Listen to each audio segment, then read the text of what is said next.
Hey, everybody. Good afternoon to you all. Another Good awesome morning. episode of Behind the Photo. David is with us, David Osler. Let me find him. There's David Osler going live, big screen. How you doing, David? Hey guys, how we going? Looking forward to a show. Sorry we had to miss yesterday. A couple of things came up, but we thought we wouldn't miss again, so we decided to do today. Yeah, that was a little misfortunate, but at least we can do it today, so that is pretty darn cool. So what have you been up to, David? I saw some photos of a wedding you just did.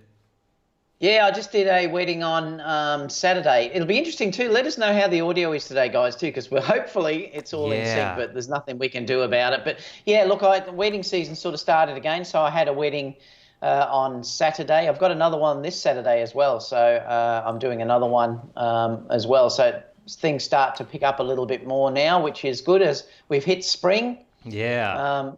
So it's. What about yourself? Well, yeah, just still doing a whole bunch of stuff. I mean, I've been running around. This weekend we're really busy for a bridal thing coming up, but just reviews. I've got a stack of stuff companies sent me, that not a whole stack, but maybe 3 or 4 items, and I'm just trying to get around to it. It's really hard to do all the stuff that I do, photography, and then also YouTube, and then try to review the gear. But the cool thing about that is I actually use this stuff before I kind of review it. So far, Yeah. I've never got something in and just said, hey, look what this person sent me. It looks pretty cool, or a first peek or something. I just want to go out and use it first, because I don't want to put my foot in my mouth if I say, oh, look, this is amazing, and it's, hey, we don't see you use that anymore. Well, it wasn't any good, then you just said it was. So I'm going to be using some of that gear this weekend and doing some behind the scenes stuff of that, which is going to be pretty cool. So that's what we're doing. Now, that wedding that you had last weekend, what was I going to say? Oh, was there like a pier? You showed a photo of a pier that was jetting out. Was the wedding on the pier, or you're just doing photos on the pier? No. The wedding was. It's a massive sort of venue. It doesn't look that big because I was a fair way away. The venue is actually at the end of that pier. It's beautiful. That's cool. So they got married in the back part with big, massive windows that were looking out over the ocean and stuff like that, and it was. Yeah, it was beautiful. And later on in the evening, it was just gorgeous because the sunset was stunning, and we got some great things. So it's a lovely location. It's in it's a city called Geelong. That's probably 45 minutes from where I live. And I just love going down that way. The one I've got this weekend is in the complete opposite. It's going to be amongst the ferns and tree ferns and all that sort of stuff. So it's going to be a complete opposite type look for this weekend's one. Do you like doing photos in a watery type thing or in the jungly type woods area? Well, I like both. The thing I'm looking forward to, which is going to sound funny, but on the last weekend was really beautiful and sunny and things like that. And that's quite challenging because they always get married, midday, and then you're battling that harsh light. But this weekend's wedding apparently is only going to be 13. The weather's dropping again, and it's going to be showery and stuff like that. But I'm looking forward to it because that will match that ferny sort of look of, I'm hoping it's really overcast and a bit drizzly, so I get moody, gorgeous sort of photos like that. It'll fit that theme more than a beach one would, where you want a beach one to be sunny because it makes the water blue and sort of everything else. So, we're funny as photographers because the brides are jumping up and down when it's sunny and stuff, and I'm always going, I wish it was cloudy. Well, it's funny you say that because there's been multiple times where I would do a photo session for like a Sweet 15 or something like that, or just a love story in general. And as we're like getting out of the car, the Boy Scouts for one was raining, and they say, "Oh, I wish it was all." You get these comments like, "No, I don't wish it was like that," or So they always think like bright sun in your face is like the best thing, and I'm like, no, it's actually not that great. So yeah, and it's a funny thing here too, because nearly everyone wants to get married in our summer here, and and they'll want to get married in places like Echuca, which is a bit inland, and it's going to be 40 degrees, and you think, oh yeah, why on earth do they want to do that? They should really be getting married sort of when it's a bit cooler, because it can be incredibly hot when they get married in summer here. Oh man, tell me about it. Here, it's like that all the time. I mean, my gosh, wedding season or not, it doesn't matter when it is. It's just always like just super hot, and just photographers here, man, you just get so wet. And the other thing I was just thinking about, before we connected here is here in Puerto Rico, a lot of people don't know when you're in a really humid place and you have your camera, this is the lens, but if the camera was on here, you have your camera inside getting ready shots or whatever, and then let's say you do the dress and all that stuff, and now the bride says, oh, hey, she's going to leave the house now. We would like photos of her leaving the house and getting into the car or whatever. You go outside, well, guess what happens right away? This thing fogs up like crazy, and it takes minutes before this thing clears up. I mean, you could wipe it with your shirt, do anything you can, it just keeps fogging for like quite a long time. And a lot of people don't understand that when they don't live in these types of places, how crazy that is. So a lot of times you actually have to have. I actually never do this. I just kind of go out and deal with it, I guess. But I think it'd be better to have like maybe a bag in the car nearby or something, so when that happens, you can do it. But yeah, humidity can be one of those issues. Who's in the chat here? We've got a bunch of people. I see it scrolling there. Yep, we've got Heroes here. Langston's also here. Gary Stevens is here. I am the Brown. How are you? Photomix here. Community Tours Australia is down here as well. Spring is beautiful in Melbourne. I agree, it is. Yeah, I mean, we've got a lovely, beautiful day again today too. I must admit, I love the change of seasons that Melbourne has. Particularly, I love spring and autumn, like here in Melbourne. They're just stunning times. I mean, I just did that shoot the other day, Aaron, which I was discussing with you with those SLR Magic manual focus lenses, and that was a beautiful overcast day. Like the funny thing was on that day, we finished. And 20 seconds after we finished, it was a torrential downpour. I was so lucky. That's so funny. I just got it in, but the like mood and feeling was perfect. Like it was. It was just beautiful for that shoot. Yeah, when you look at the video, it just looks amazing because those clouds really brought a whole bunch of drama to that. If it was just like a single haze or something, it was like, but yeah, it was really beautiful. I was going to ask you, when you were doing that shoot, remember we talked about focusing, how difficult it is. Were you ever following each other, or were you always on a single plane and all that stuff? Or No, I did. I put it on a gimbal and actually got her to follow me. I mean, I had that discussion with you. Those lenses, I took your advice and I ended up shooting at f4. So I shot nearly all of that at f4. But because these are f4 actually, we still have beautiful out of focus backgrounds. It is on a full frame. I didn't need any more. Yeah, on full frame it was, and because these are f-stops as well, it's probably slightly more open than what a normal f4 lens would be, because the f-stop's different to the t-stop's different to the f-stop. Yeah, and I found f4 was amazing, particularly if you watch that video. I used the 75 mil, and I use that at f4, and the background is beautifully blown away at 75 mil. So it worked great. Yeah, and all I did was I focused. I had two monitors. I had a monitor set up on my tripod, and I had a monitor set up on my gimbal, so that I could manually focus and check the focus peaking on the monitor rather than on the Sony cameras, because the Sony cameras focus peaking is not really that accurate. So I had to sort of use focus peaking on the monitors that I actually had. And all I did was, when I actually was moving around, I just made sure that when Elise was walking and stuff a little bit later on, I just kept the same distance. So you just have to keep that. But I could monitor the actual gimbal, the focus peaking on that monitor. I was using the HD focus on the gimbal, which is light and it's very small. And the focus peaking on that's very accurate. So I used that to sort of get it there. And you can see here, this is using the 75 mil. And I just kept the distance between her and myself. Man. And, and it kept focus really good. And then when we sort of got to the parts where it comes up here, I then just put it onto a tripod. Now, those two tripod versions here, that's obviously moved down, so I've got it a lot lower. Yeah, on a slider, and then the other one has just on a thing. So she had the same song, she was doing the same movements, so I could just cut to each point where I had it, and in a second it'll go to the 75 mil, and you'll see how much the background's blown out even at f4 here. I think it goes in a second. Yeah, it's absolutely beautiful. Right there. Yeah, there. So you can see there, like that's f4. So you don't need to be shooting f1.2 or 1.4 to get beautiful out of focus backgrounds. Like this is f4. We've talked about this so many times about learning. Let me switch back to us. We've talked about this many times on learning how to and when to use the right aperture, because so many people today just wide open shoot everything.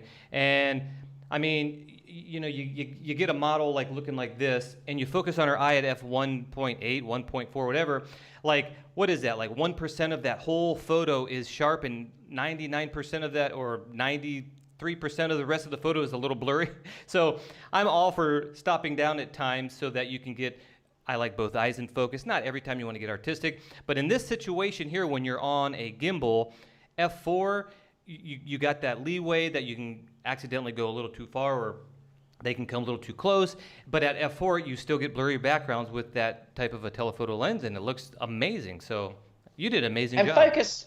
Yeah, well, focus was, like I said, I'd never done it before, so I was a little bit nervous because I hadn't sort of done that manual focusing lenses like that. Yeah, and I'm quite happy with how it worked out. I had to shoot 1080p 50 due to the fact that I haven't got 4K 60. I would have loved to have shot 4K 60, but it's not available, so I had to go with. But then again, I don't have a 4K monitor, and neither do a lot of people. So when I'm looking at this, it looks amazing. So it's more for the future. Like, I wanted to give this beautiful result to Annalise, and you know, we do have a lot. I have 4K TVs here, so I would have loved to have given her something that in 12 months time or 2 years she could look at as the best resolution that would be available, you know. And that's the only thing that I regret, because there's nothing, I couldn't do anything. There's nothing worse than, like, right when 1080 was starting to get, you know, popular. I was doing video at the time, of course, and I was still dealing and looking at a whole bunch of low resolution. What was that, 480 by whatever? And that's kind of how things will eventually happen here, where 1080, once you get into 6K, and now everybody kind of has that 4K thing, people looking at 1080 video on their 4K or 6K in the future is going to be like, oh, that looks crappy. So I know what you mean. Well, I can see it, to be honest, Aaron. I can see it when I look at my iPad Pro, the 12.9 inch. It looks a little bit pixelated to me. With 1080?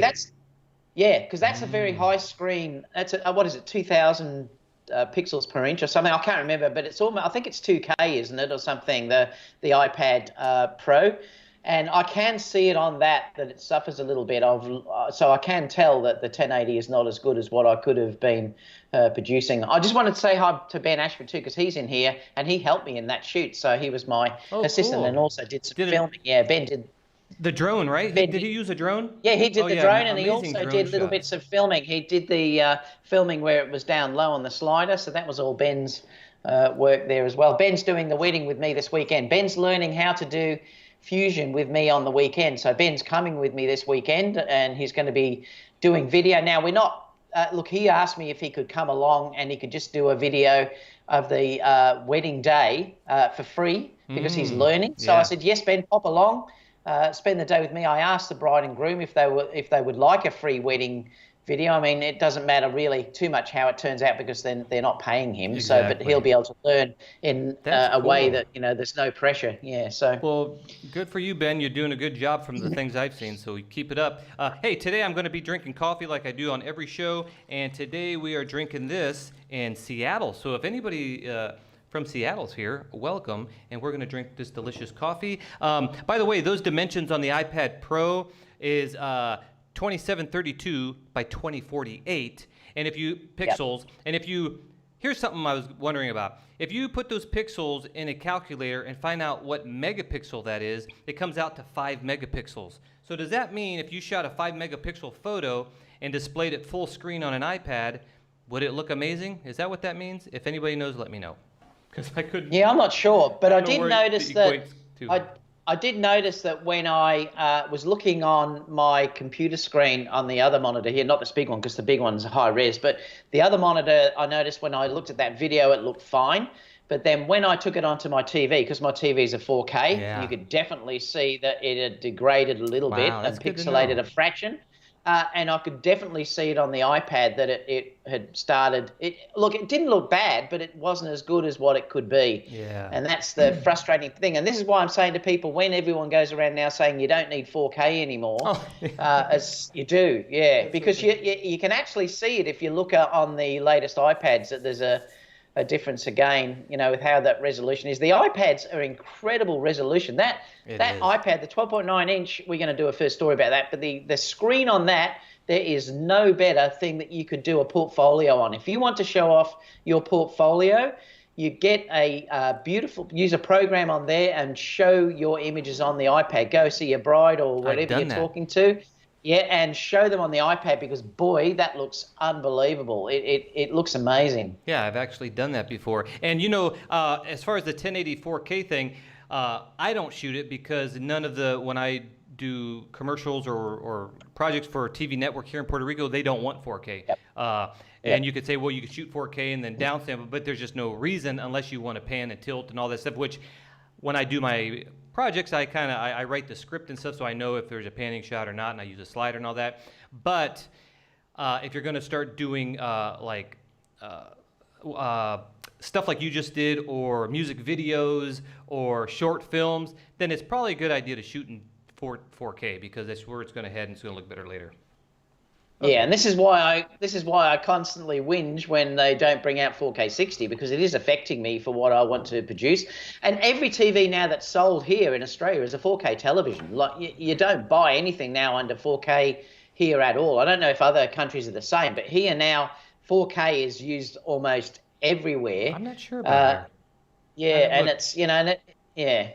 Well, you know it's what? Annoying. See, now when I do my YouTube videos, I'm always recording in 4K 60p.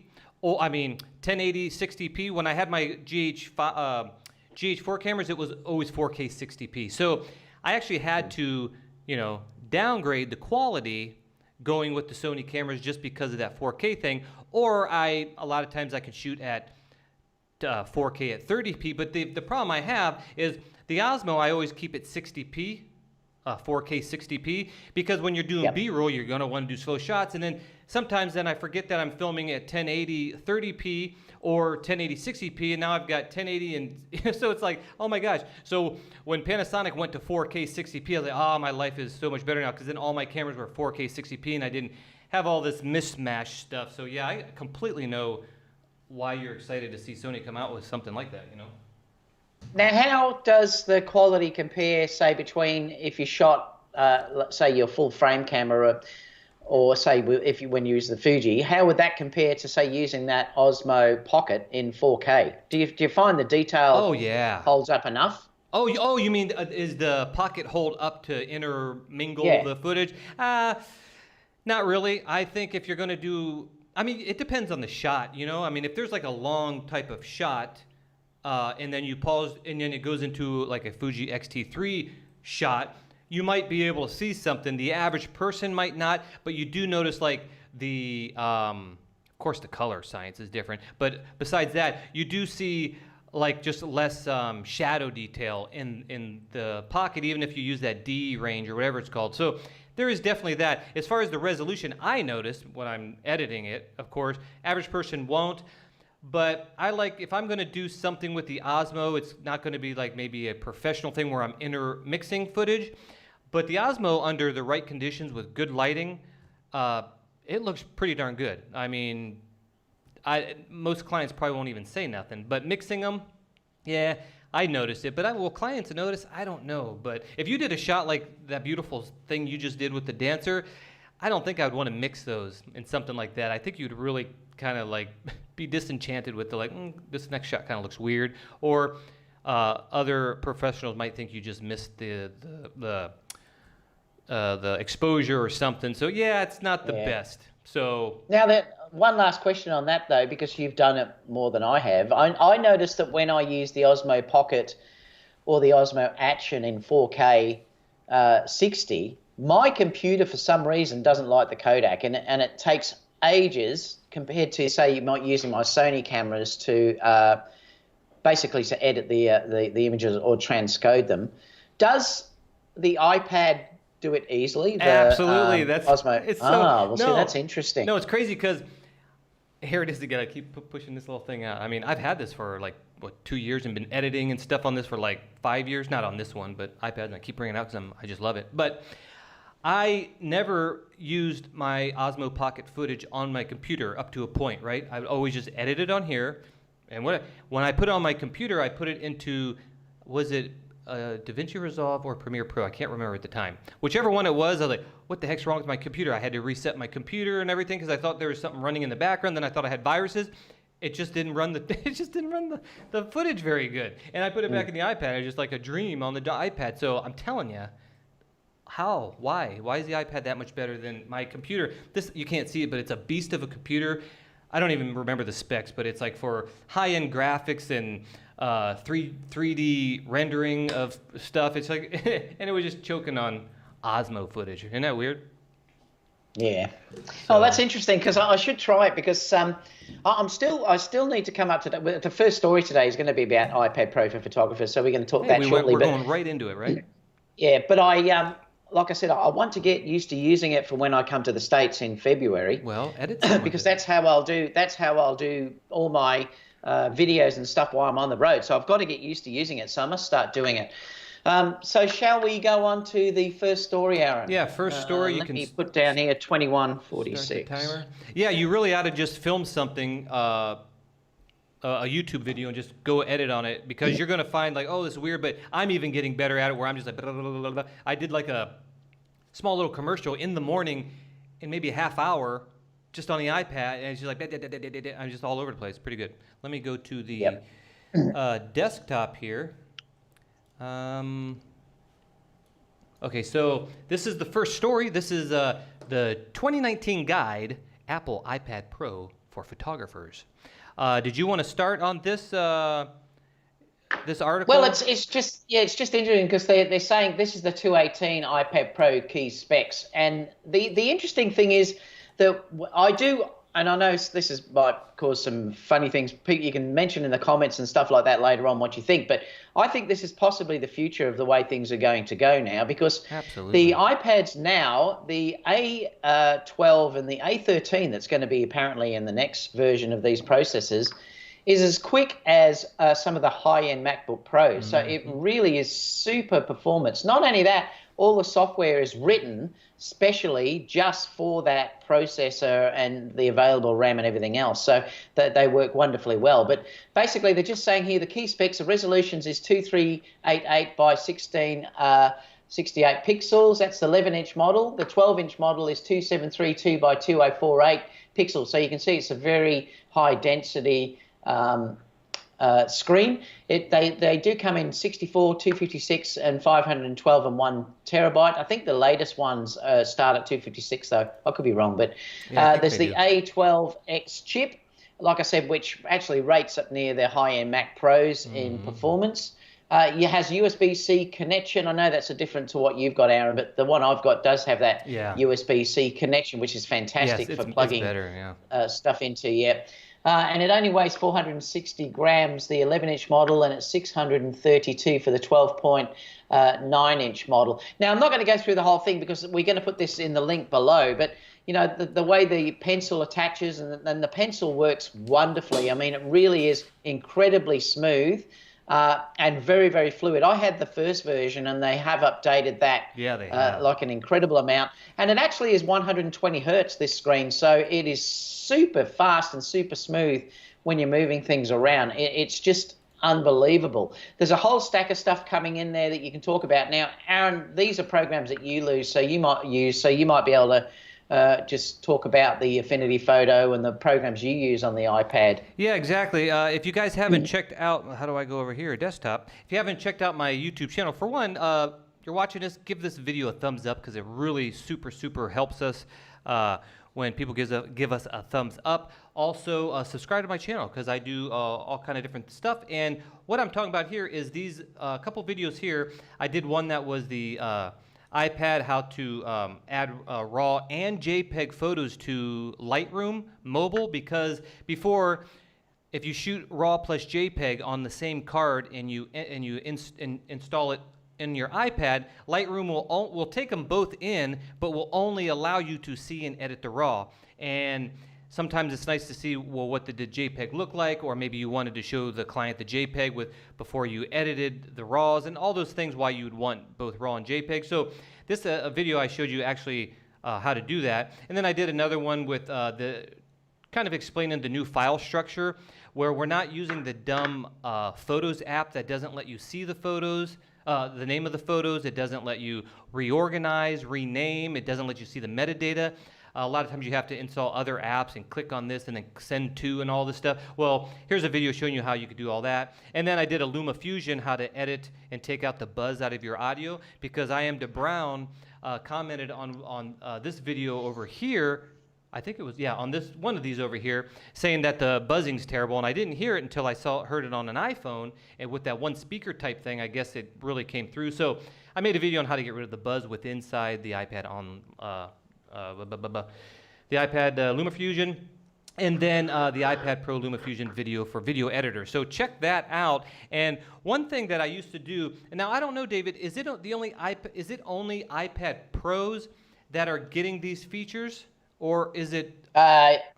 Yes, it is. It's no, I think it's all of them, but I think it is even the iPad Air and everything will run the iPad iOS. So all of them are going to get it. It just depends, I suppose, on the performance of what you'll be able to do for all of these. But I think that goes to all of them. It just depends on how far back they'll let programs run, because it may not be possible to run on that. But yeah, I know, I do believe it's going to be on everything that will support it. So I'm not sure how far back iOS goes back on all of the iPads, because it may be a point where the processor just can't handle it. But because I might add this, like before iPad OS 13 came out, or iOS 13, well before, like years ago, I would always use this Kingston wireless thing. What's it called? It's called what's that say? Mobile. Oh my gosh, I can't read it. Mobile Live. And what it is, it has an SD card slot on it. It's got a built-in battery. Got an SD card on it. It's got a USB port. And when I would get my photos to my iPad back before iOS 13, whatever you call it, I would put my memory card in here, and then I would put a hard drive over here, and then with an app on the iPad, this app that comes with this, you can see all your files on both, and then transfer files back and forth from the iPad to the SD card.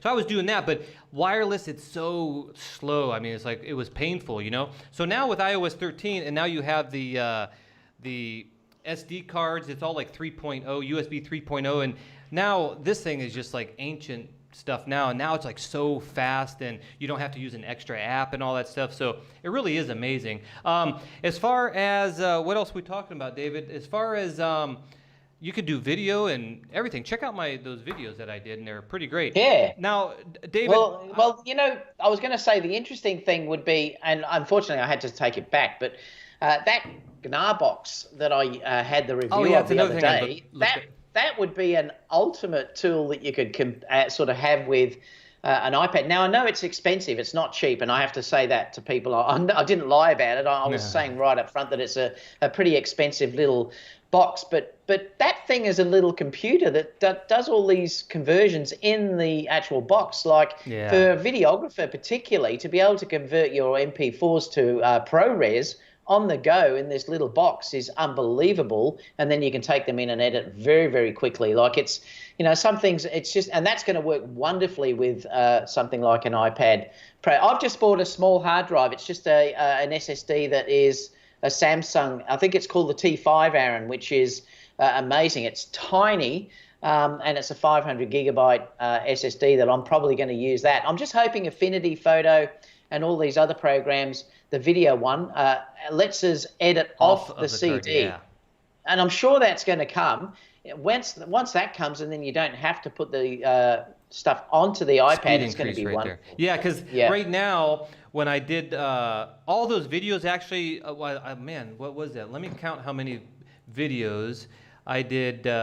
1, 2, 3, 4. My last 5 videos, including commercials that you don't see here that I did for clients and stuff, but my last 5 YouTube videos and maybe it was 2 commercials for TV and all this stuff was all done on the iPad, and I'm playing around with little graphics and stuff, and it can do a whole lot more, which I'm debating if I should do tutorials on that. I'll see if people kind of like these tutorials before I waste my time, but it's very powerful. And David, like you said, if you can hook up a hard drive with all your files there like that, or the memory card thing you're talking about, yeah, then you don't have to drag them over and wait till they go. Although it's really fast, it's just another quick step that you don't have to do all that back and forth clutter. So that would be pretty neat. Well, I'd love, I mean, I'm at home. Like I said, I've got a studio now at home, and sometimes I feel like, I shouldn't say you get lonely, but you do miss interaction with other people. Remember, I came from a teaching background, so I always had people around me all the time because I was a lecturer and all that sort of stuff and things like that. Now, I would love to be able to go and grab my iPad, go down to the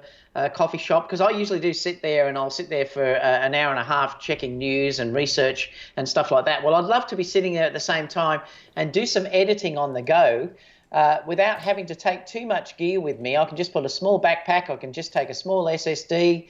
It works. You can use now a mouse, which I've bought for the iPad. Yeah, so really, you've got everything that you need in this very small package, which is also an incredibly high-end editing package. So if I can get myself out of the house and not be sort of so on my own, and even though I'm still working, but I can see things happening around me, which I like, because I like to actually look at stuff that's going on and things like that. That's why I always go down for a coffee for an hour and a half to 2 hours, but that time is spent doing research. It's doing all my answering questions for YouTube. It's doing all of my answering brides and everything else. And I do that outside of the studio deliberately because I don't want to become a hermit sitting inside, So I think the future, that's definitely the way it's going to go. I know you can do that on a laptop, but I don't want to be lugging around a big laptop. The iPad is so light. That's why I'm so keen on going down that avenue. Well, I just can't believe more people aren't. I've been doing this for a while. I even did maybe a couple years ago how to focus stack for jewelry photography, and they just don't get that many views, which is kind of funny, Now here's another really cool thing. Now I got LumaFusion opened up. Okay, first of all, what makes this iPad so amazing to me that it can actually edit so quick and all that is in my office right here is probably 90 degrees. It's super hot. Here in Puerto Rico, you don't have air conditioning like in every room or a central type thing. It's kind of expensive to run those. So we mainly spend most of our time in another room, and that room has air conditioning. So those last 5 videos and commercials that I edited was in our air conditioning room next to my wife while she's watching TV, and I'm just sitting there editing professional stuff and YouTube stuff, and it's just amazing, And the other thing you could do is you have now this really nice split screen. You can bring both Files app up and drag files within, the whole file system back and forth and all this stuff, and you can edit video while you're watching YouTube. This is YouTube over here, and this is the Affinity Photo over here. So you can actually edit and watch stuff. I mean, wow, man. It's like, I don't think a whole bunch of people are really, at least photographers, are really grasping it, how amazing the iPad is, So, yeah. I don't know what else to say. Ian DeBrown wanted to give you a super chat, but I said he can't due to the fact of where you live, Aaron. Thanks, man. I really appreciate that. Here in Puerto Rico, they don't allow it, so I don't know why. So thanks, buddy. You're really good. And thank you for pointing out that buzzing, because if I would have left that up and got all these people just trashing me, that would have been really funny. So thanks. So, guys, we're not saying this is I'm not saying it definitely replaces a laptop, but I think it can. And this is the, I see Aaron is saying I did it for 5 just years. haven't used it yet. Yeah, and Aaron is really loving the way it is. And if you haven't seen iOS 13, just wait until you see how good that is, and that's going to get better and better. And I think it's really going to be fantastic. And I love using it now. Like I said, I'm taking that down the shops now, and I'm going through everything now on my iPad, and I am going to start using it soon to, like I said, do video editing and stuff like that. So it's definitely, I think, the future. And one thing I'll add is my new logo that I did a couple months ago, I did it all on the iPad. The only thing I need my computer for is After Effects, because they don't have After Effects, nothing close to that on iPad yet. So I still have to use it for After Effects and high-end stuff, but if you're doing a music video, unless you have special effects in it or something, YouTube videos, commercials, just normal editing stuff. You can, I mean, it's just crazy. Why would I want to come over here in this room, turn on this big power-hungry thing, and edit a video when I can do it right here in the comfort of Macy's in the shoe department? So I was actually in Macy's editing while my wife was shopping. That's how cool it is. So I understand how you want to be at the coffee shop, and that doesn't. Yep. All right, let's go to the next story. What are we on? We're on 35. I loved, Gerald said this is becoming the iPad show. Well, you know what? I love it. I mean, I know. Like I said, the thing too, it may not interest everyone, but it certainly, remember, it doesn't have to be the iPad too. This could be a Surface Pro or whatever the Microsoft version of this is. It could be the Samsung tablets. It could really be anything. It's only that the software we're showing is only available on Apple, but yeah, there'd be something similar that you could certainly use. I mean, Lightroom would be available on both packages. Photoshop is meant to be coming out before the end of the year, so that's coming out soon, we hope. Once that comes out for me, that certainly may really push me towards that, because I am such a high-end Photoshop user. I mean, I've been a beta tester for Adobe since version 1 on Photoshop, so I know like that. You're like gonna the back love of my that hand. then. But once that comes out, that really will probably push me over the edge with using the iPads, that's for sure. All right, so we're going to the next story anyway. So what is it, 36, 33? Yeah. Oh, here's a pro tip. Do you have a keyboard yet for your iPad? Yes, I use the Apple one. Because what you can do when you're editing I just figured this out all this time, is you can use the left and right keys, the left and right keys down here to go through step by step in your timeline. I don't know if you knew that, but I was always using my finger and I just couldn't quite get it. But yeah, you just tap forward and it goes frame by frame. So pro tip. Oh, but before we switch to that next story, what program did you use for your logo on there? Affinity Photo, and okay. I use another one too that's super simple. I use it for a lot of, like, all my thumbnails on my YouTube video, all my thumbnails are done sometimes in Infinity Photo if I have to cut something out or do compositing type things. But if it's just like object placing and stuff like that, I use something that's called Pixelmator.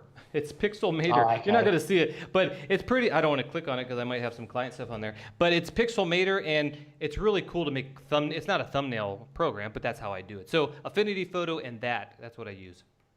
Carl said try rendering some 3D graphics on the iPad. I think you'd be surprised, Carl, how powerful these iPads are.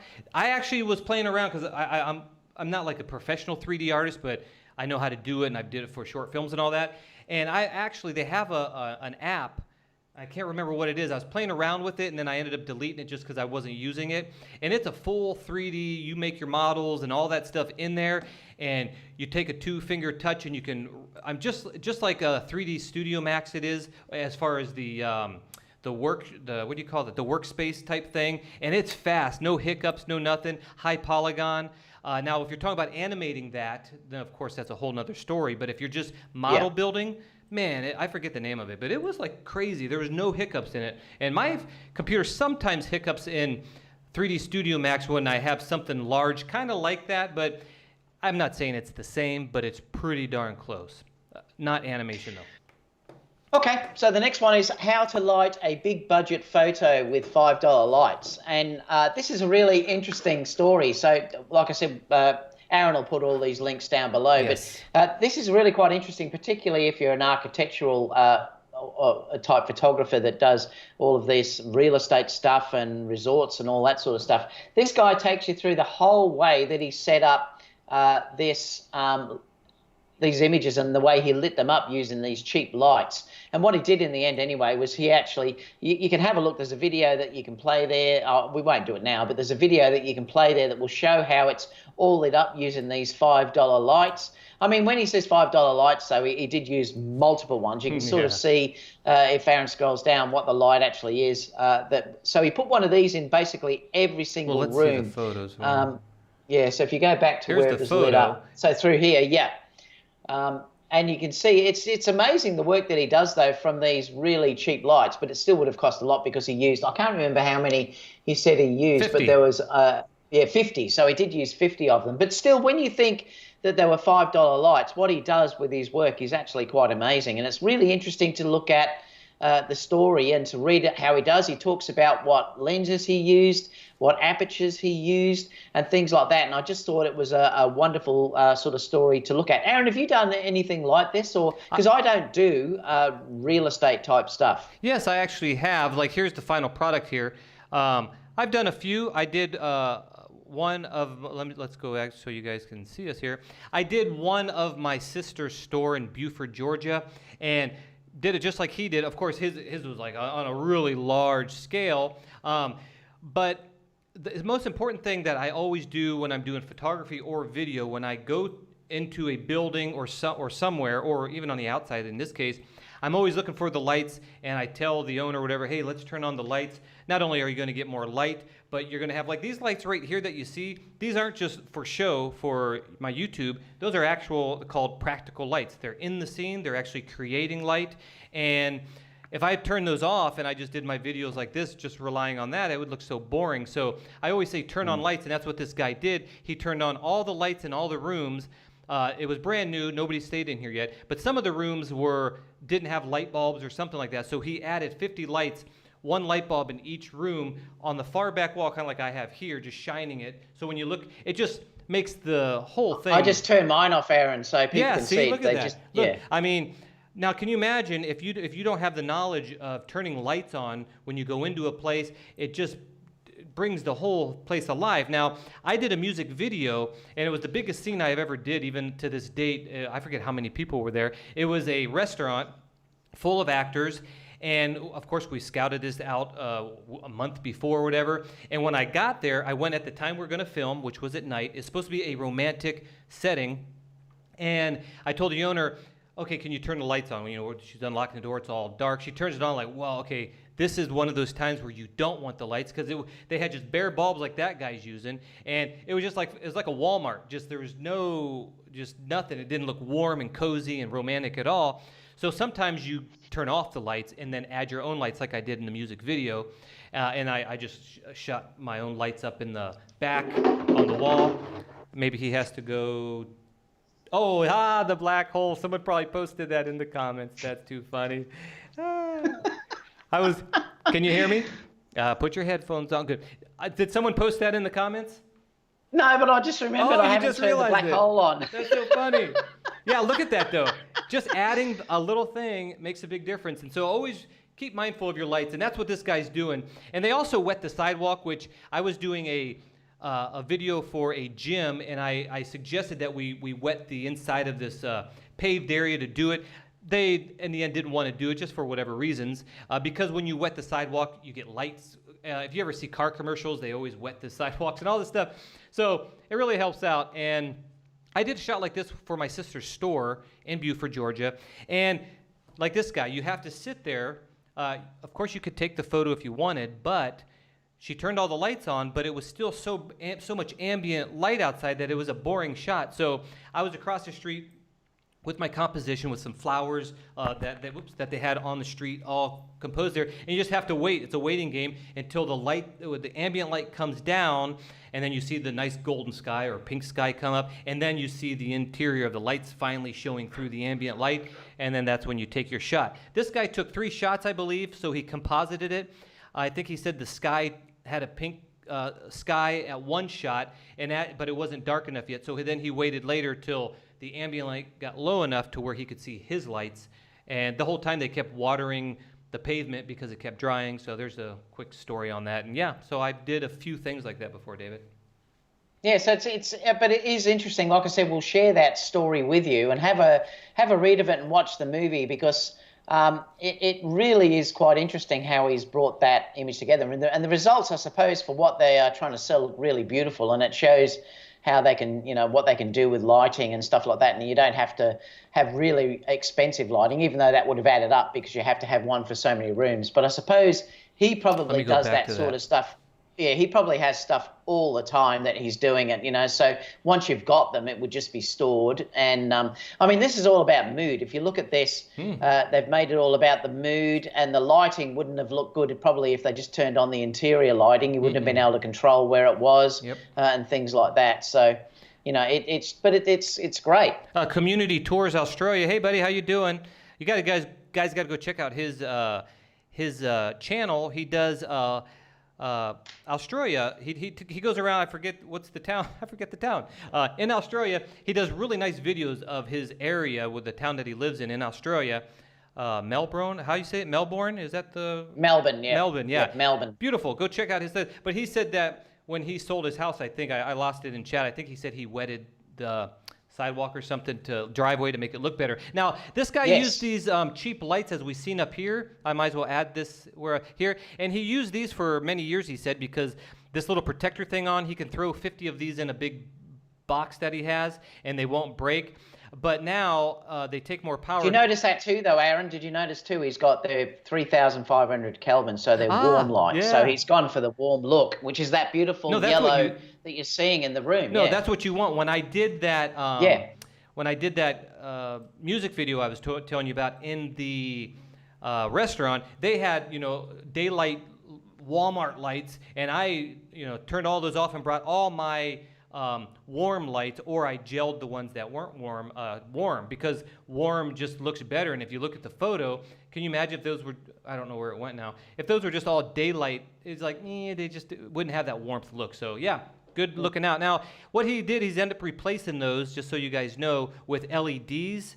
And down here, where is it at?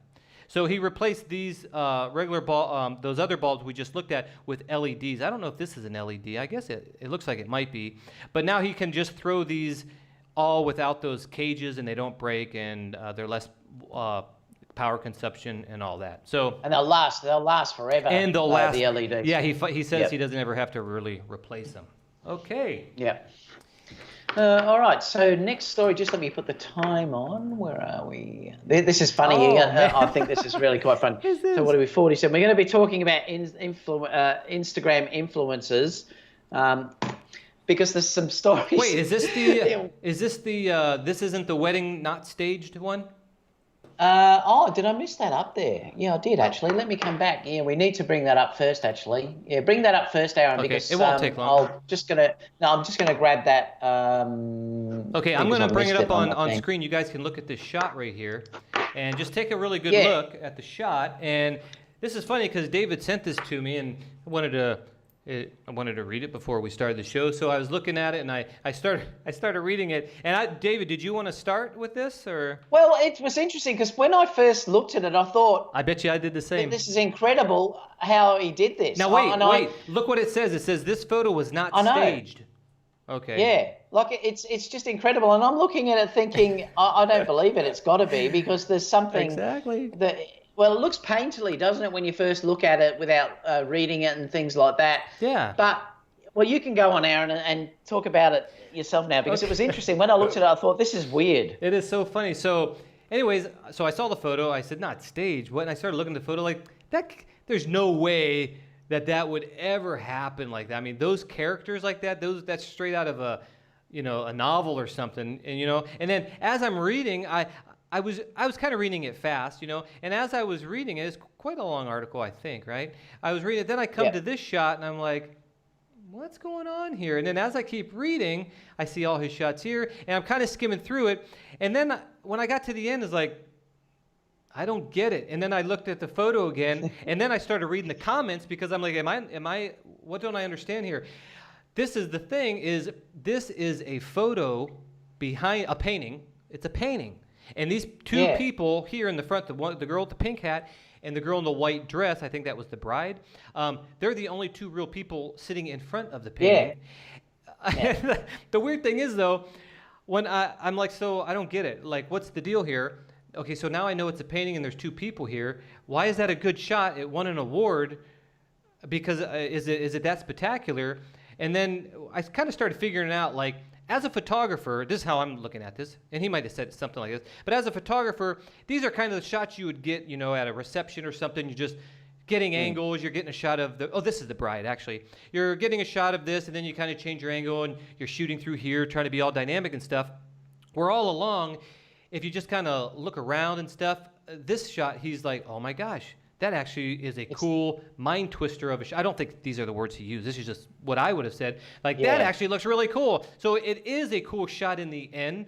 although it's just two people here. And he did not stage these two women. They were just, she's talking to the people at her table and she's laughing at the people at her table, but he composed it perfect like this, so it came out like that. So kind of interesting. What do you think about that? Well, the thing is, this is all about capturing that perfect moment, I think. Yeah, this That's is more about what's happened here. But also, the funny thing is, the lighting is perfect as well. Like, he's matched the ambient lighting exactly to what's in that painting. That's the thing that throws you off. Yeah, and it's that perfect moment where they look like they're part of that thing because of the way they are at that perfect second. So it's more about capturing that exact perfect moment that I think makes this photo special. And like I said, when you first look at it, you think they're part of that whole thing. Yeah, because and that's what's so every brilliant. character's doing a very weird like expression or like and all these weird things, and so are the women. They're kind of doing their weird thing. If they were just standing there kind of talking like normal people, it probably wouldn't have had the effect that this does. So yeah, it was really cool.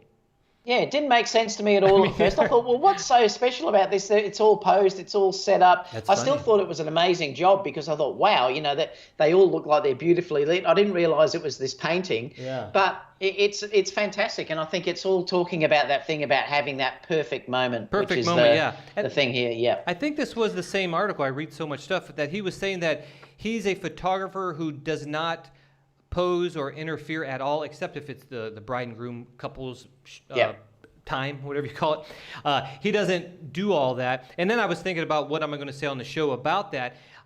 Sometimes I have to do it because if not, you have like the bride over there and there might be just someone kind of like this fixing her dress, and then you got a bridesmaid over there on her phone, and you're in a white empty room. It's like, I got to do something. So sometimes you have to say, hey, ladies, how about you guys help her get her dress or talk to her or something? And so although I'm promoting this action, then I start taking shots. But so I can't just take shots in those situations. I have to create stuff. So what about you? Do you ever do that? Or do you completely pose every shot you take except during the reception, of course?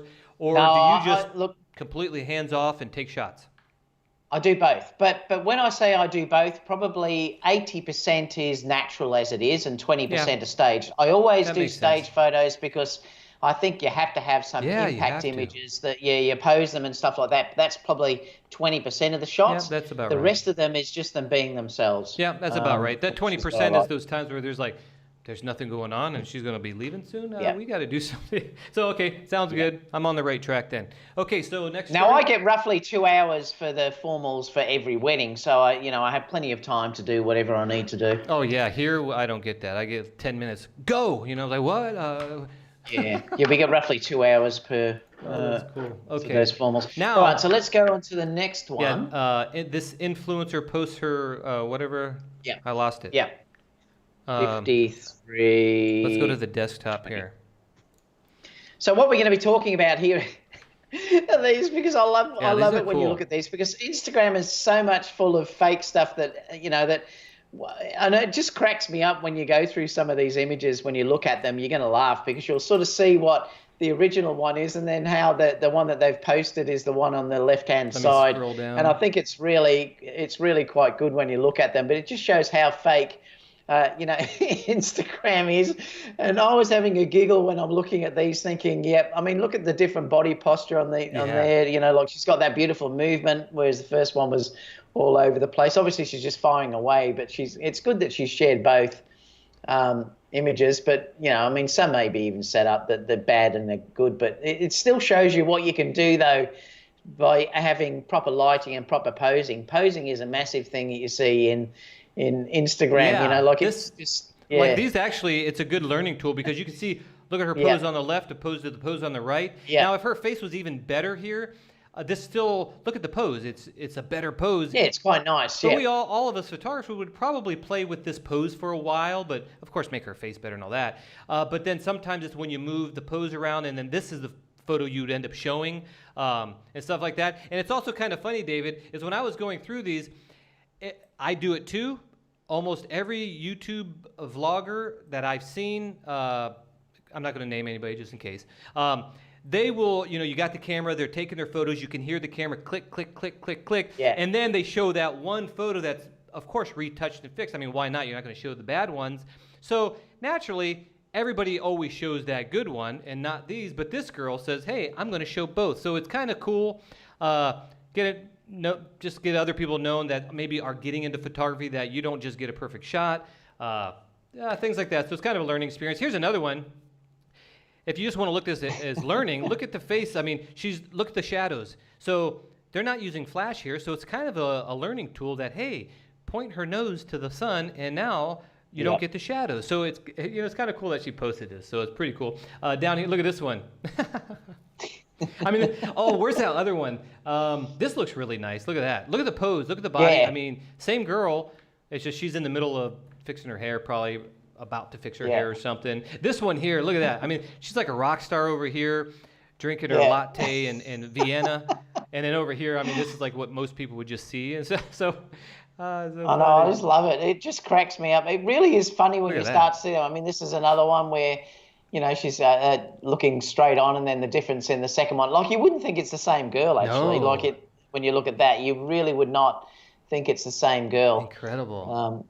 But they're fun to look at, and she's obviously got a good sense of humor that she's showing these, which is also fantastic. One there with the dog as well. And look at the placement of the dog facing her on the shot, and she just looks cuter, a lot cuter than the scrunchy chin over here. Look at the different body. I mean, hello. I know. She's stretching the body on the left-hand side there. Here she's slouching. So it's a totally different look. Wow. Look at that. I mean, okay, here we got a high fat. See, the photographer, whoever the photographer is, knows what he's doing, and she knows how to model, or he knows whichever one it is. And I mean, this looks stunning. And over here is kind of like you don't quite know what to do with your model. Just, hey, stand over there. Like I said, you wouldn't think that's the same girl, would you? You really would not think that is the same girl. Look at the chin. And this is also a really good, like you said, it's a really good thing of showing how much difference a pose can make. Everything. And I got to do something about posing, because a lot of people, I'm finding a lot of people don't know how to pose. They'll say they don't know how to pose, and it shows that they don't know how to pose. There's probably about maybe like 10. There's probably like maybe 7 or 8 must-dos, but there's like 10 must-don'ts. And if you learn the must-don'ts, the 7 do's aren't as important. Like this, don't have them, laugh like this where their chin's crushing, look to the left, don't break the face with the nose, all this stuff. So I think someone has to do a video on how to pose, because it makes a huge difference. Look at that. See, again, massive. Huge difference. More doggy, cute things there. That's about it. Now, there was one I found, which Aaron's going to click over to, because it was perfect, because I found this one this morning, but is another one where she's been caught out faking the skies, which is really quite funny as well, because these ones, what she did wrong here was that she's actually used the same skies in every single image. Like she should have used different ones, but it's the same clouds in every single one. Look at the cloud. And she's been caught out, in multiple different countries.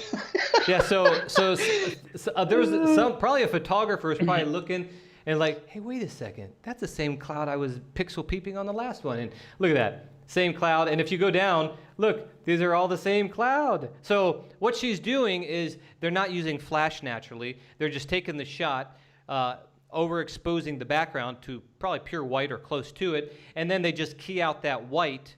You can do this in video too. You just key out the white. It's called a matte shadow. Now I can't remember my terminology. It's a matte shadow or something like that. And then it's basically like a green screen. Whatever you put behind that now has been transparent. Now you got your sky. But she uses the same one. And now there's a trick that you can do, and that I do on video. I do have a lot of like cloud backdrops. I haven't used them in a while, but you scale. I use them sometimes. Yeah, I use them not all the time lately, but I do. But what you do, if you only have one, you scale it up, you rotate it a little bit, you move it to the side, and you do all these little tricks so no one can ever pick up on that. And I remember someone sent me a UFO video, like, oh my gosh, Aaron, you got to see this UFO video. I mean, they're like real, right? So I said, okay, hey, send it to me. Let me see it. So I'm looking at it, and right away I said, wait a second, all the palm trees are the same. And he's like, oh, that's true. Because when you're into this field, you know immediately the tricks that people use. But if that guy would have just if it's a 3D palm tree, if he would have just rotated it in 3D space, and just a little bit no one would have ever picked it up. So. I mean, the thing is, I don't blame her because, look, there's not much more boring than just a flat blue sky. So I can understand why she did it, but she should have been a bit smarter and used different Yeah, sky. flat blue or white. Yeah. I mean, use That's so a funny. different cloud structure, so at least it didn't look so obvious. But anyway, she's been caught out, so I think it's quite funny. That is hilarious. Yeah, there you go. So that's that one. We're going to keep moving down. So where are we? Crap, did Let I me close move it? that over. Okay, so this is the final story. Then we do. Do we even? I don't think we have time to show our photo today. No, that doesn't matter. Let's see. We can just keep going. Okay. Best of Wedding Awards sued by couples. Here. So let me bring this up, which is, and I just wanted to talk about this because, what are we, 1 hour? 1 hour. Oh. This is. I didn't get to look into this one, so you'll have to go on this one, David. Yep. Well, basically, look, you can read the story because it's talking about, I believe it, can you scroll to the bottom? Because I think this is more to do with, and I see them being advertised here all the time, is it the Wedding Knot or whatever it's called? Keep going down. Up there, the Knot. So it's the Knot. I mean, I believe the Knot, they're an advertising company that you send money to and then they promote photographers. I believe that's the right way that it's done, and then brides and grooms also review and things like that. Anyway, this photographer was rated fairly highly in the Knot, but it turns out that he wasn't giving his clients what they wanted, and there's a number of them that haven't been getting the images, and they're suing and things like that. As well. The Knot have put a statement down at the bottom sort of to clarify it, saying that they base it on a year's thing or something or other. I mean, I'm not sure, but clearly they need to update the way that they work. Yeah. But this is more that I wanted to talk about people that whatever you do, you must have a contract that states how long it is going to be before you deliver your images. Like, for instance, I take 9 weeks. That's written in my wedding contract. You say 9 weeks? It will have things. Yeah, I say 9 weeks before I deliver the images, so they know up front how long it will take before they get them. Yeah. I'll also say roughly a guide of how many images that they'll take. Yep. It talks about artistic choices in there, that it's my choice as an artist to shoot artistically, and therefore, that it's my choice about how the image looks. It also puts in things like timelines, how long you'll be there, everything. I even put down that I demand meals because I won't do a wedding unless I'm actually get a full meal and I'm treated like a guest. So I won't do any of that unless it's written in the contract, and everything is written in black and white. The bride signs it and I also sign it so that everything is clear. I just wanted to sort of make sure that people understand that never, ever do something, or really any paid job, without a contract, because you're leaving yourself open to being sued, or if it then becomes it's not black and white and it becomes up to interpretation. He said this, she said this, I was meant to get this, and you've got nowhere to go. If you haven't got anything signed, you've got nowhere to go if things go south or bad. So I can always then go back and say, well, it's in my contract. This is what it states that I was offering you. I was offering you this time. Everything that's in there.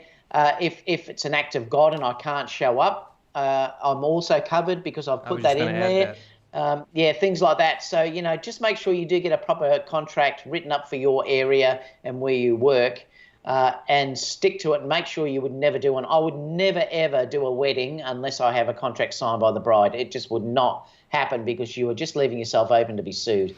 Yep. Do you use them, Aaron? Oh, yeah, absolutely. I just was going to add that to your little list of things is the act of God thing. I don't know if you said this, but I also have, like, if they cancel, they don't get the deposit back. Stuff like that. I mean, if you just really think, I think you can actually probably go online and look up wedding contracts maybe, and maybe get kind of an idea of what maybe they have a template or something. Maybe that's what I read like a long time ago, like 5 years or 6 years ago, and maybe I kind of followed a template, because these are just things that really cover you. And I also have like a social media. I don't know if you said that either. I was reading comments. That I'm allowed to put these on social media and all that stuff. I actually go verbally with all this stuff too, just so that they've heard it, because they say, well, you didn't tell me that. Well, yeah, I did, and it's in the contract, and you sign it. Just always making sure everything's done and good. Yeah. Just cover yourselves, guys. Don't ever do it without it, because it's just not worth it. And like I say, model releases and everything. Yeah, model releases. You were going to say, yep. All model releases. Also, when we were doing a documentary, I was doing so many documentaries like every week. It actually won a Suncoast Emmy Award. I think I mentioned that before, so we're really proud of the documentary. It's here about the Puerto Rican schools, and we had to, if there was anybody in that shot, we had someone that was like basically the director, did multiple jobs, but one of their jobs was to make sure that they're over my shoulder looking at my camera footage and making sure, like, oh, that person just crossed the scene. Can we retake this, or we got to go get him to sign a release form?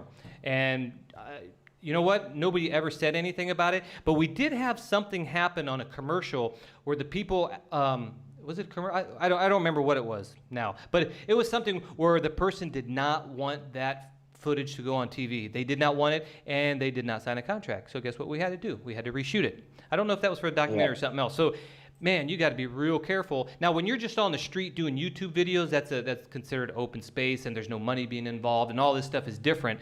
But when it's going on network TV and people are getting paid and all this stuff, if someone comes after you, they can win very easy. So it's very important to get those contracts. Something else I was going to say as you were talking, you said the model release form. I don't know. I would say search a template to give you an idea, because we just kind of spewed all that out, and you're like, hey, wait, say that again? And you might be able to find it. So very important contracts. I was going to say something, I can't remember it. Something about these people. Oh, it may come back, I'm not sure. But yeah, you've just got to, you can never, no matter how nice someone seems, you just don't know what's going to happen later on. Yeah, well, you go, Aaron. If even people like, people that you know, friends type of thing, you know, like, oh, I go to this place all the time and drink my coffee, whatever, and my friend goes with me, and they have someone that works there, and then they say, hey, can you do a photo shoot of my friend? You know, and everything's all peachy and stuff. But let me tell you something, if you don't have a contract, even for people you think are your friends, and I don't want to say like, oh, my close friend would never do that, probably not, but acquaintances. But you don't know, that's the thing. Just get it done, because in life I've seen it doesn't usually happen to me because I'm kind of like, cover myself, or I'm just whatever. But I've seen it happen to other people where they get this feud, even though they were best friends and stuff. I mean, it happens to husbands and wives even, right? They love each other at one point, then they end up getting divorced and all this stuff. So just get a contract. Just say, oh, yeah, you know, a lot of people think they're going to offend that person, but they're my friend. They're going to think whatever. I don't know what to tell you, because if something goes wrong, or you look at their girlfriend or boyfriend, or they get fired, all this stuff can happen. Now they're mad at you, and it's like, oh, I know, I'm going to go after them, because just get a contract. I mean, it's very simple. Yeah. Okay, what else? Well, that's about it, I think. Okay. We just have to have a bit of a Q&A. Talk. Community Tours Melbourne, Australia just said, how does it work when you get paid by YouTube? It's not considered income. Well, it still is income. I mean, I have to count that as part of my taxable income. It goes to tax and things like that. But I still get people to sign model releases, so it covers you with that, because the YouTube stuff that I'm doing is usually model shoots and things like that.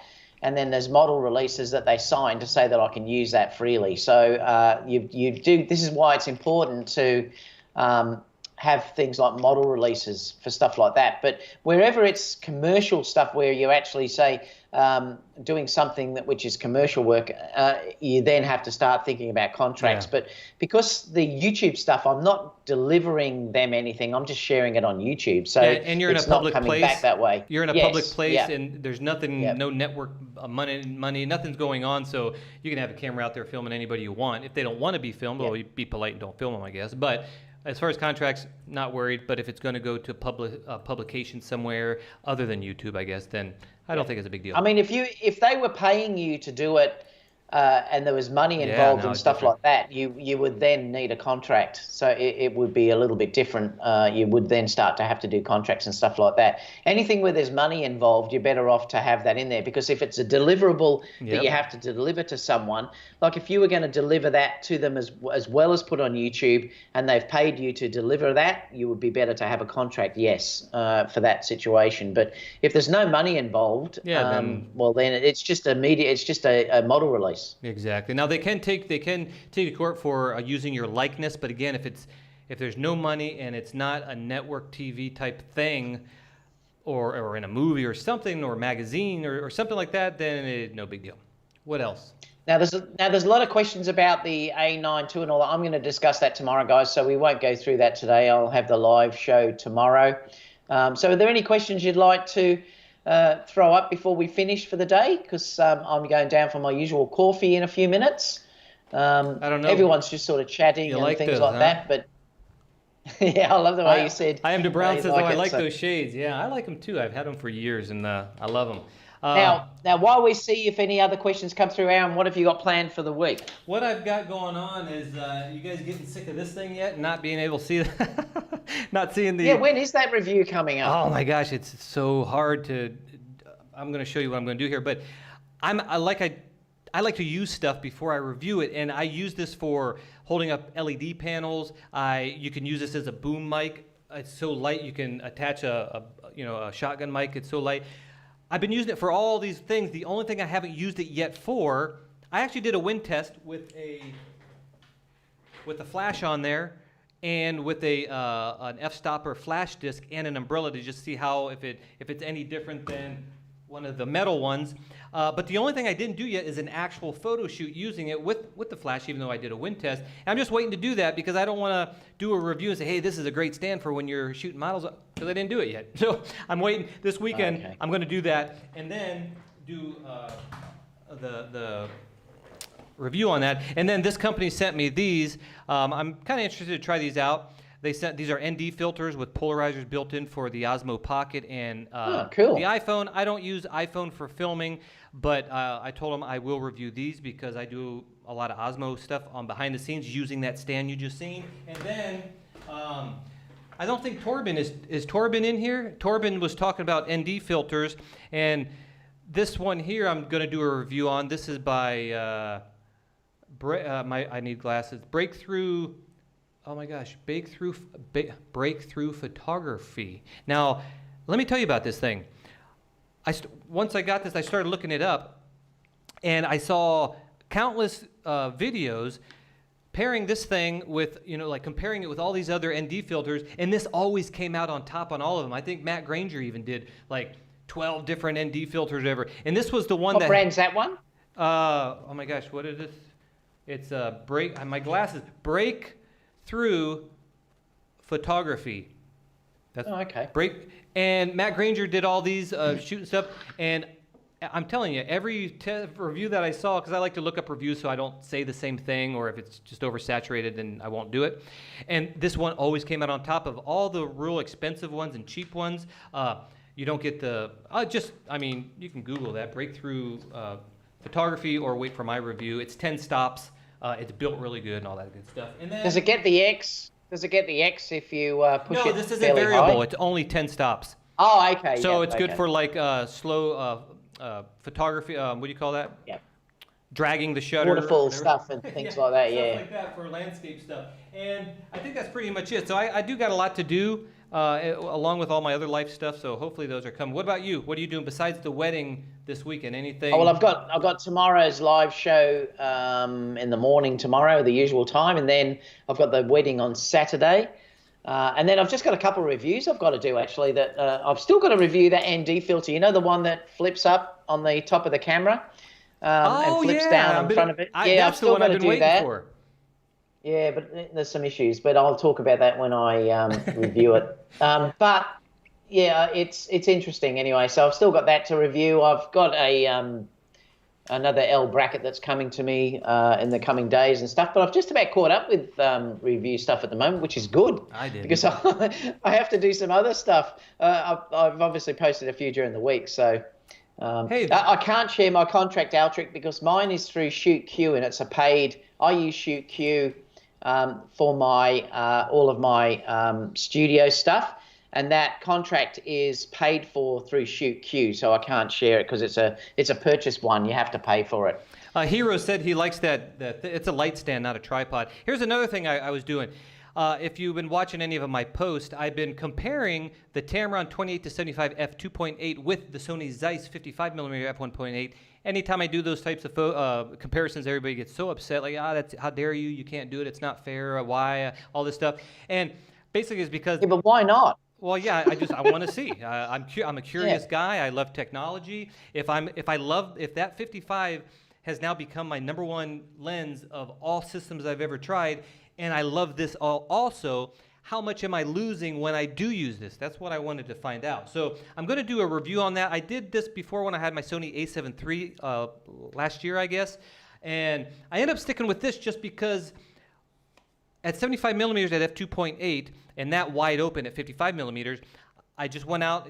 I have a YouTube video showing it. I showed those photos to non-photographers, and they all liked the f2.8. And all they're responsible with, everything just looks more clear. That's because more is in focus. So because they said that, I said, well, it's good enough. I mean, they love it better than that. Of course, you could stop down to 55, but it's just the point that it's an amazing lens, and you could do all this close focus, and clients like it. That's the Tamron 28 to 75, is it? Yeah, and clients that doesn't leave my camera at weddings. It doesn't leave my camera. Well, that's the thing. It's so good. So I just wanted to compare to see how much am I losing. And if you go to Alpha Rumors or our own, which we didn't even plug today, our own Facebook group. I'm just going to go desktop right here. You can see how to spell it right. Oh, there it is. You can see how it's spelled there. Just search Aaron J. Anderson, and you can maybe put Aaron J. Anderson Zeiss 55 millimeter, then all those posts should come up. And if you go over there, you're going to see that this lens right now, I'm not saying this beats that, but wide open at f2.8 at 55 millimeters precisely, and that's at 55 millimeters at f1.8. Now I know that's f1.8. This f2 is identical in sharpness in the center. I could not, for the life of me, figure it out. Whatever. It's when you stop that down to f2.8, it only looks a little better, but then the corners start coming in. So I'm going to do a video based on these two, and I'm going to do a very special video for the 55 Zeiss because it's so many people did it already. But I'm going to go really in depth with the lens and all kind of stuff with it. It's such a cool lens. Oh man, it's my favorite. It's the number one. Everybody asks me what's your favorite lens. I have all like top 5, top 10. This made it to number 1 after I was testing it. And it's also still one of the fastest focusing lenses available. Yeah. Now that light stand, how much is that, Aaron? Didn't we discuss that before? Yeah, but I can't remember. I don't remember. Did you remember? It doesn't matter if you can't. Shoot, I don't remember, guys. Someone in the comments said. Someone said 400, and then someone said, I remember the 400 number, but someone else then said it was like 100 and something. I don't remember.